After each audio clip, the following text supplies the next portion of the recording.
Welcome back, Wolfpack. Today I have yet another story to tell you. I know, so many stories. Well, get over it because they're not gonna stop. Anyways, for those of you who don't know, I was in Cub Scouts for about 4 or so years of my life. If you don't know what Cub Scouts is, I do not blame you. It's basically the younger version of the Boy Scouts of America, with a bit more child-centric activities.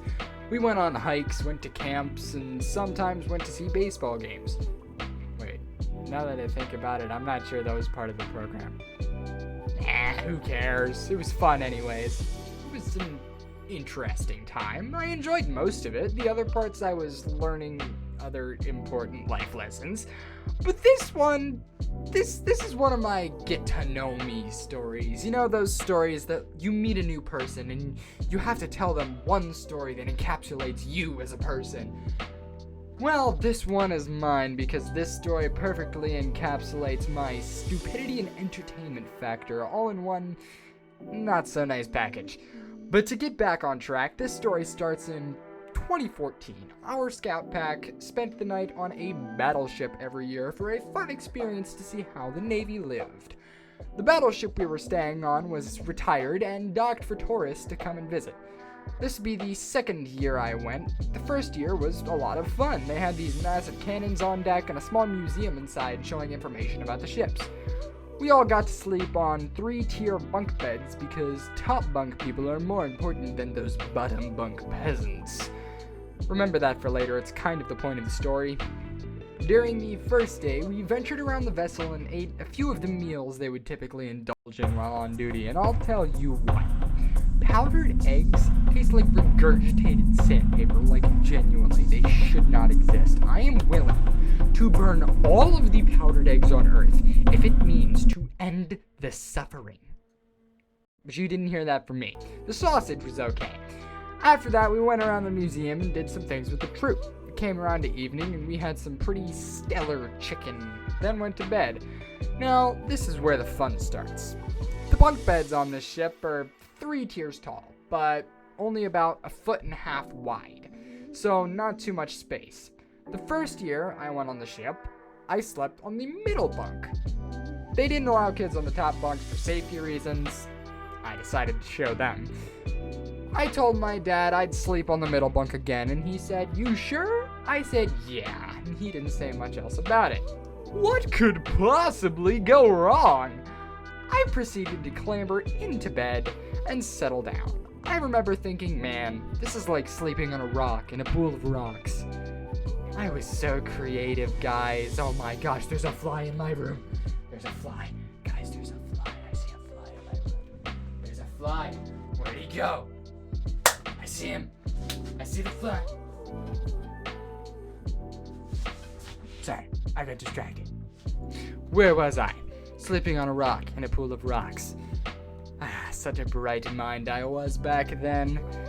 Not the most comfortable sleeping arrangement, but hey, it's better than the cold hard steel floor.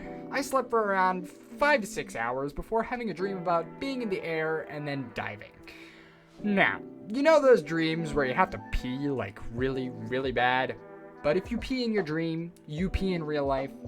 Well, this isn't much different.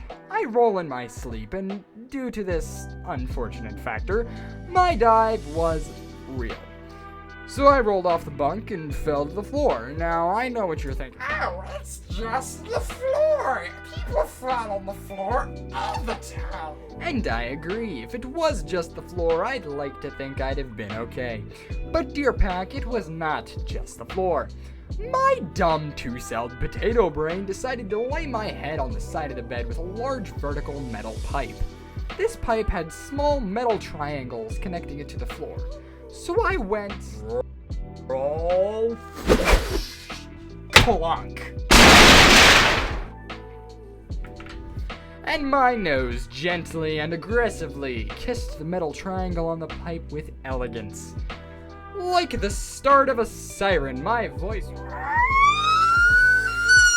Quick sidebar, this is not the first time something like this has happened within my scout troop, so the scout leader just kind of rolled over and said it's somebody else's turn. Nothing against him, it was very funny, but as I try to get up, it is pitch black in this room. I cannot see anything. My dad sits me up on the bench and says, JJ, look at me. and I said, turn a light on. He responded, There are lights on. apparently there were yellow lights lining the pathway to the lit hall, but I couldn't see anything. He shines a light in my eyes and my pupils are unresponsive. I was literally and emotionally blind for about 2 minutes. My vision slowly came back, and as I could see what was happening, we guess it was probably the blood rush of sitting up so quickly. Then my dad says, Is your nose okay? and I say, yeah, why? Here, my nose is bleeding from a big gash from the metal pipe. After recouping a bit, we head to the ER at 2 a.m. in the morning. And this part gets a bit fuzzy, but I believe I watched Looney Tunes on the hospital television up in the corner for about 2 or so hours. Then the doctor came in and stitched me up with a needle that felt like it was touched by Elsa's fingers. We got back to the battleship around 7 a.m. when the whole gang was waking up. They wondered where I was, and boy howdy did I have a story to tell them. After more consuming of regurgitated sandpaper, we got up and finished the day. And I was dubbed the Scout Trooper by the group.